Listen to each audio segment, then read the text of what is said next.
Scientists warned that the volcano that caused the largest eruption in European history might be getting ready to blow again. The volcano is called Campi Flegrei, and it's located under the Italian city of Naples. Campi Flegrei is what's known as a supervolcano. It's so large that at one point it ejected more than 240 cubic miles of ash, pumice, and lava. Volcanic eruptions are notoriously hard to predict, but scientists writing in the journal Nature say that the volcano is nearing a critical point, identified in other volcanoes when rising magma can cause an eruption. The last time Campi Flegrei erupted, Italy ended up with a new mountain.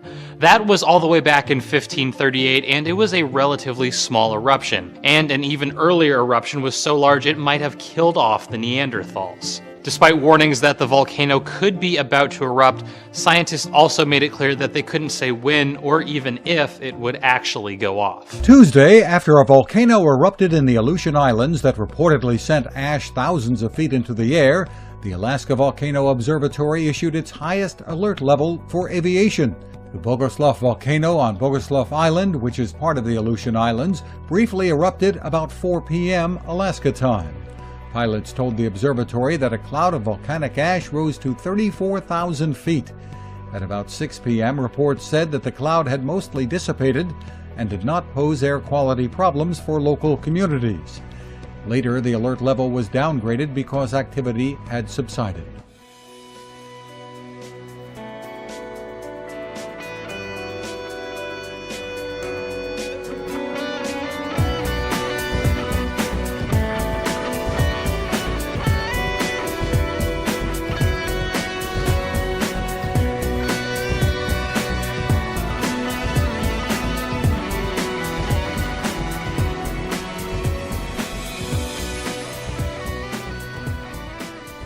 On December 19th, a region of the Sahara Desert was hit by a freak snowfall. The town of Ain Safra is 1,078 meters above sea level and is surrounded by the Atlas Mountains. The Sahara Desert is the largest hot desert in the world, covering more than 9 million square kilometers. It covers most of North Africa. Temperatures can reach as high as 122 degrees Fahrenheit.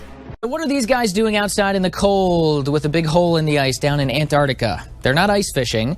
They are saying hello very quickly to that little, what is it, a sea lion or a seal? I can't really tell, but he looks pretty excited to stick his head out of the hole there momentarily.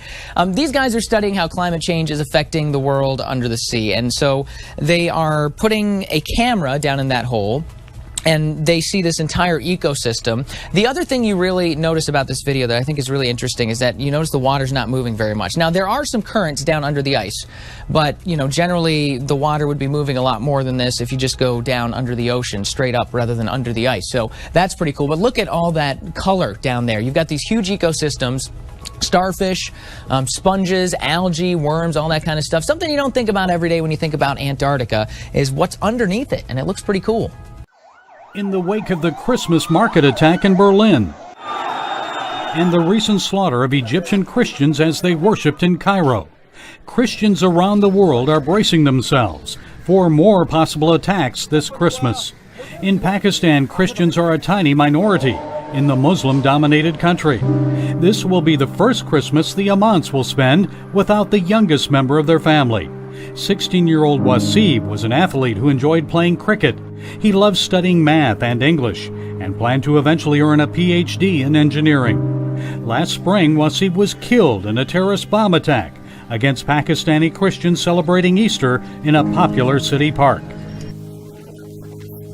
I loved my son. He didn't do anything against anyone. They killed him because they knew he was a Christian, but we forgive them in the love of Christ. The Amant family was not alone. 75 people were killed and hundreds injured when the Islamic extremists detonated a suicide vest packed with explosives. Another 16-year-old Christian, Sharoon Patra, was also among the dead. My son Sharoon was the most obedient of my children. I was always thought he'd be the one to take care of me when I get old. We know from the gospel, as Jesus forgives them, we must also forgive those who did this. 18-year-old son Irfan survived the attack, but hot shrapnel from the blast tore into his back and stomach, damaging nerves surrounding his intestinal tract. God spared me so I can serve him. I want to be a missionary. Wilson Chowdhury of UK Pakistani Christians says attacks against churches and the persecution of Christians will continue in Pakistan as long as school children are taught to hate non-Muslims. Christians and other minorities are demonized, they're caricatured. In the case of Christians, they're often labeled as spies of the West, and this is in the national curriculum. Well, Germany is offering over $100,000 in rewards for information that leads to the man they suspect carried out the Berlin attack. This is the Tunisian man wanted over the Christmas market attack. Anas Amri arrived in Germany last year, but 5 months ago his asylum application was rejected. Authorities admit that before the attack he had been flagged as a possible terror threat and had been in contact with a Daesh recruiting group in the country's north. Security agencies exchanged information about this person with the Joint Counter-Terrorism Center in November. He was being investigated on suspicion of preparing a seditious act of violence. With the attackers still on the loose, security was tightened across the country. Police were left on the back foot after admitting that the first suspect they arrested was the wrong man. Christmas markets across Berlin reopened on Wednesday. This is Gendarmenmarkt, one of the most famous in Germany. Storeholders and shoppers alike determined to defy the threat of terrorism. Christmas markets are a German tradition, and I think it's very important that we stay to our routine and do what we usually want to do. Keeping up the tradition of Christmas markets after such an attack is a show of solidarity. But will the German people show as much support for their Chancellor? This attack puts increasing pressure on Angela Merkel and her open border migrant policy. And with an election just next year, it comes at a pivotal point in her political career. The German cabinet has passed a bill allowing more video surveillance in public places. The new legislation was agreed in principle last month before Monday's fatal truck attack. The draft law would loosen data protection restrictions for video surveillance on streets and in public places such as malls and parks. The cabinet also agreed to allow federal officers to wear body cams to increase security across the country. While Europe is reeling from what appears to be a terrorist attack carried out by a refugee, here at home, President Obama is doubling down on his efforts to offer asylum to migrants. According to brand new statistics, the president is drastically increasing the flow of refugees into the United States, with total resettlements up 77% over the same period last year, including a whopping 390% increase in the number of Syrian refugees entering the country. As a manhunt spreads across Europe tonight, President-elect Trump says that the Berlin Christmas market attack proves that he is right about cracking down on Muslim immigration to America. President-elect Donald Trump emerged from his Mar-a-Lago club to briefly address this week's terror attack in Berlin, his first public comment since a truck plowed into a Christmas market, killing 12. That's an attack on humanity. That's what it is. It's an attack on humanity. And it's got to be stopped. Asked whether he's reevaluating his plans to ban immigration to the U.S. from certain Muslim countries and establish a Muslim registry here at home. And I use the term extreme vetting. Mr. Trump defended his controversial campaign proposals. Hey, you know my plans all along, and I've been proven to be right. 100% correct. Even before German authorities declared Monday's attack terrorism and ISIS claimed responsibility, Mr. Trump released a statement saying ISIS and other Islamist terrorists continually slaughter Christians in their communities. Now a leaked document from the Pentagon is adding to their concern on Capitol Hill. The 4 top defense priorities of the president-elect do not include Russia. This is a shift from military officials who see Russia as the country's #1 threat. This is a clear sign the Trump administration is ready for a restart with the Kremlin. Let me just point out that no country is named as a priority in this defense priority, the top 4. #1, of course, is ISIS, developing a strategy in defeating ISIS. #2 is eliminate budget caps because they want to spend more money on military projects. Cyber strategy is #3. And #4 is the wasteful spending and making greater efficiencies come out of the Pentagon. What's your take on the fact that this is definitely a focus shift, or at least it appears to be, from the Pentagon and now, of course, what the Trump administration wants to do? Your thoughts? Hey, Ed, great to see you. Thanks for having me on the show. Well, I think it's great that we have common sense coming back to Washington. Russia is not one of the top 4 threats that America has. It's not one of the top 4 threats that Europe has. So it's important to focus on things like the Islamic State, things like cybersecurity, threats that are actually killing Americans and killing our allies. Russia has condemned the Netherlands for allowing the United States to advance the deployment of military hardware in Europe. In a statement, Foreign Ministry spokeswoman Maria Zakharova slammed the Dutch leadership for destroying its relations with Russia. The statement added that the Netherlands supports hostile anti-Russian policies. Meanwhile, the Kremlin has reportedly said that dialogue between Moscow and Washington is very minimal. Russian media have quoted Kremlin spokesman Dmitry Peskov as saying almost all communication channels have been frozen. Relations between the U.S. and Russia deteriorated in recent years over a host of international issues, including the conflicts in Syria and eastern Ukraine. Russia's deputy foreign minister says that his country describes, quote, as hostile new U.S. sanctions on Moscow over the conflict in Ukraine and is prepared to respond accordingly. Sergei Ryabkov says that the Kremlin reserves every right to pick the time, place, and form to react to Washington's anti-Russia measure in a way that suits Moscow. Ryabkov also says that Russia will expand its own sanctions list in response to the U.S. move. I think these sanctions are about to fizzle out and disappear with the emergence of the Trump administration.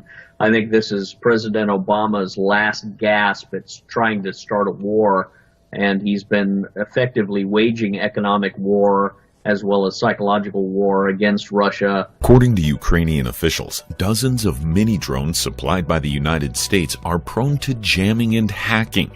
The 72 Raven RQ-11B analog drones have been so disappointing on the battlefield, an advisor to Ukraine's military would return them if the decision were his. The Ravens, launched by hand, are lightweight and unarmed surveillance drones, but the drones have a fundamental flaw that allows Russian separatist forces to intercept and jam the device's video feed and data transmission, rendering them useless on the battlefield. One Ukrainian official told Reuters that they are no longer being employed on the front lines. According to a senior Israeli military officer on Wednesday, Israel has informed the United States that Lebanese Hezbollah fighters in Syria are using U.S. armored personnel carriers originally supplied to the Lebanese army. Last month, the U.S. State Department said that they were investigating images on social media which appear to show Hezbollah, which supports President Bashar al-Assad, using U.S. military equipment in Syria. Western diplomatic sources have now said the APCs were delivered to the Lebanese army by the United States as part of a program to equip that force.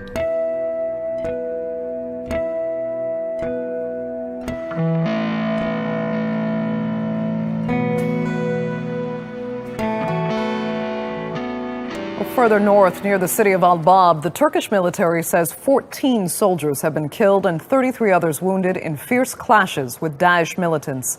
The Turkish-backed Free Syrian Army entered the terror group's stronghold for the first time since the operation started. Now, the Operation Euphrates Shield forces, these Turkey-backed forces, have been moving slowly against Daesh over recent months. They took Jarablus and Dabiq earlier in the conflict, but Al-Bab has been particularly hard to take. Daesh are much more heavily dug in Al-Bab, and it's proven more difficult. But this potentially could be the end game in this town. As for other areas of northern Syria, the SDF, the Syrian Democratic Forces, have been also taking more and more territory from Daesh. They've been taking several villages and have been bolstering their position on the eastern bank of the Euphrates River as they attempt to head towards Daesh's the main city under Daesh's control, Raqqa. But this is where the awkwardness in the situation comes in, because the SDF is predominantly made up of the YPG. Now, Turkey considers the YPG a terrorist organization, but the Americans, Turkey's ally, backs the YPG and the SDF against Daesh. Train as if you're at war and always be ready to fire. That's the gist of North Korean leader Kim Jong-un's orders to his troops at a recent rocket firing contest.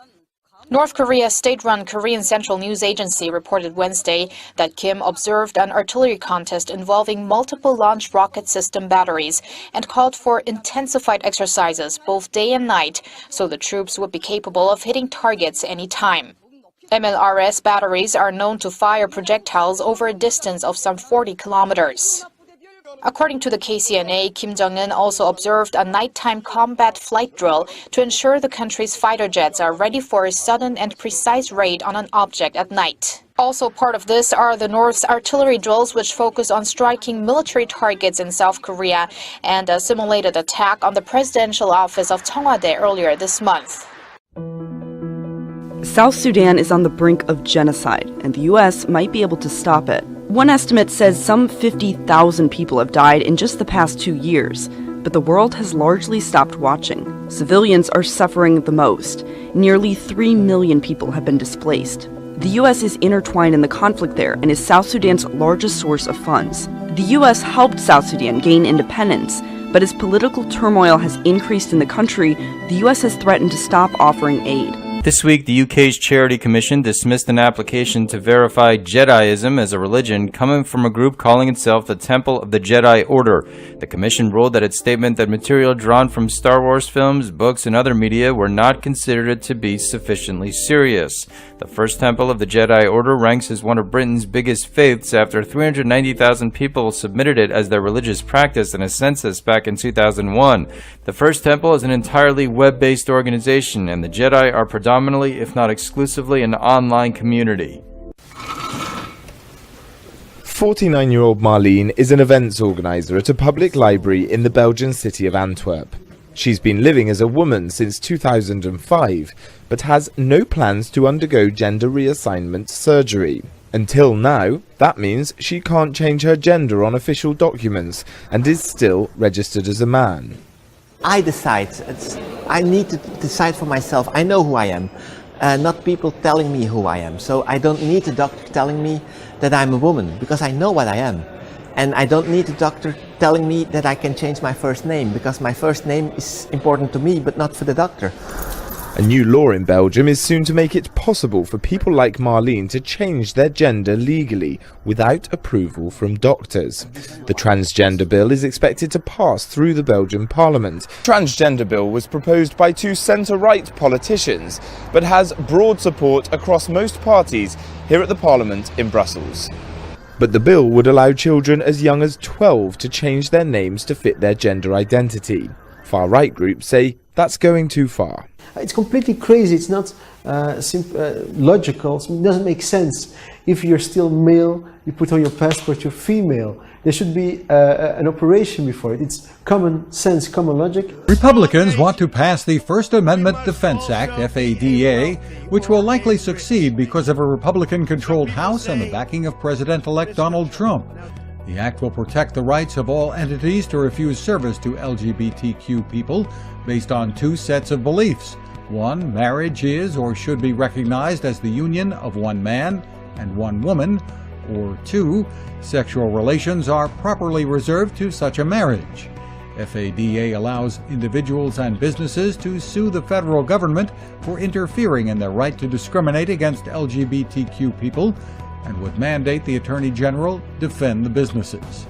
Texas is going to end Planned Parenthood's Medicaid funding. An official letter to the organization gave it 15 days to request an administrative hearing with the Texas Health and Human Services Commission, according to the Texas Tribune. If Planned Parenthood doesn't, the state will cut off the $3.1 million in Medicaid funds. The letter points to a video that shows a Planned Parenthood worker talking about selling fetal tissue as evidence that Planned Parenthood violated state and federal law. A Texas grand jury found the claims of illegal activity raised by that video were groundless. It did, however, indict the two anti-abortion activists who made the video for tampering with federal records. A Planned Parenthood official told the Texas Tribune it'll double down on an existing lawsuit fighting the funding cut and will continue to serve Medicaid patients.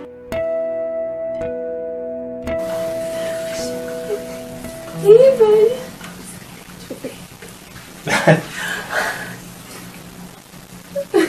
You can hear us, huh? You can hear us. We love that. We're so excited. There's my big buddy. There's my big buddy. Sweet baby.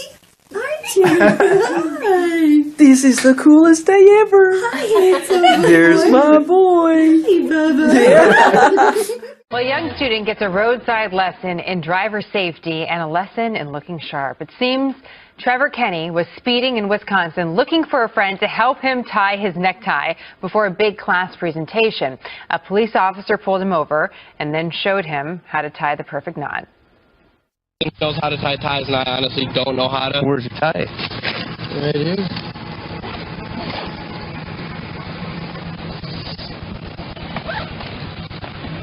While I do this, why don't you grab your proof of insurance and your driver's license quick? I mean, that's really nice, right? Good news, the officer let Trevor off with a warning and a properly tied tie. No word, by the way, on whether it was a half or full Windsor. But we did learn that Trevor said his presentation went well. And we were just discussing on set that it can be difficult, Yes. to learn this technique.